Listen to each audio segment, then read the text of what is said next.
Welcome back to Sparks of the Anvils Productions. Yeah, that's just fire. All Um, right. So we just listened to The Challenge as part of the new Epic the Musical album that would have just dropped like last week. yeah, during Christmas. Yeah. So what initial impressions? So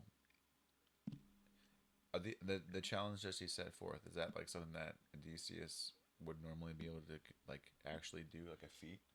Yeah, so the challenge is specifically to string Odysseus's bow.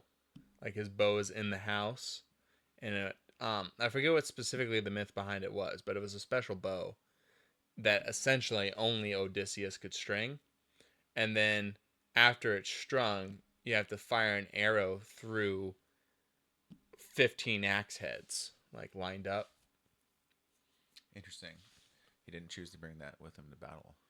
Yeah. That's such a strong bow. Yeah. I mean, I guess he was more hands on. Must have just been a hunting bow, maybe. I don't know. If he could shoot through that many axes.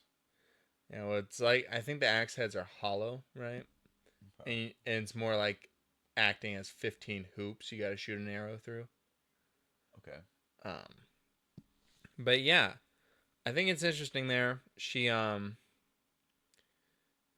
She's specifically like making a decision to do what's best for Ithaca by choosing to A strong suitor.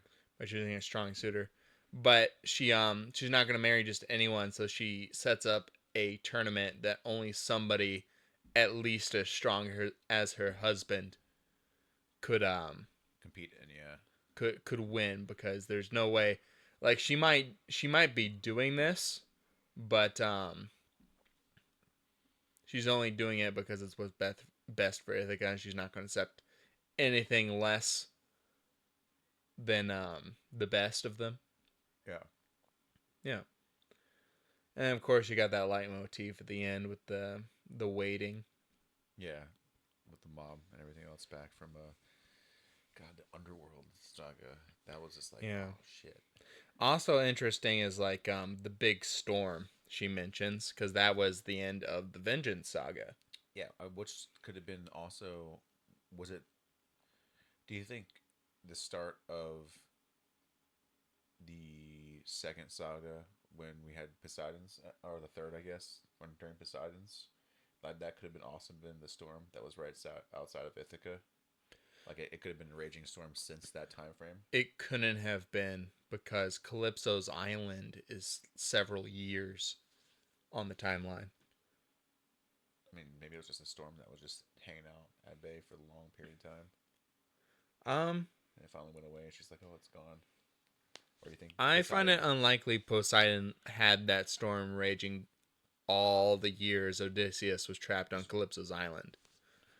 I think I think he would have had word that his sentence or his imprisonment on the island was lifted, And then that he and put then the storm down again. right. Okay. Otherwise, it'd be just like, yo, that's just a long ass time to be putting the storm down, looking for him. I mean, what if his rage just, he was looking the entire time that he was trapped in the island, but just never knew he was on the island? He was just stewing that whole time. Yeah, it was like mad raged. He's just Yeah. like, bitch, I've been trying to get home this entire time, and you've just been out here just sitting right outside of Ithaca, just waiting for me. He's like, I couldn't find you, so I figured you'd have to come home here sometime, right? And he's like, I got you. You finally fell in my trap. Yeah. Hmm. That'd be kind of crazy. Yeah. Well, shall we do the next song? Yeah.